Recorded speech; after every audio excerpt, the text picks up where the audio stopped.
ఆ గడియలో యేసు పరిశుద్ధాత్మ యందు బహుగా ఆనందించి, అంటే తండ్రి సన్నిధిని బట్టి యేసు ప్రభువారు కూడా పరిశుద్ధాత్మ యందు బహుగా ఆనందిస్తున్నాడు.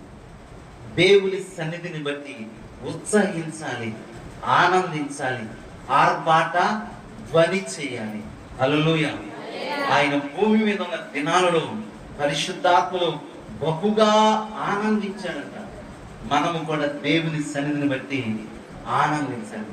నీవు ఆనందిస్తున్నావంటే నీవు నిరీక్షణ కలిగి ఉన్నావు, నువ్వు ఎదురు చూస్తున్నావు, అందుకే నీ ఉత్సాహం చల్లారగా. లక్షల మంది కాల్బాలము ఐగుప్తు నుండి కనానుకు బయలుదేరితే 2 మాత్రమే ఉత్సాహంగా ప్రభువును వెంబడించారు. యెహోషువ కాలేబులంతా నిండు మనసుతో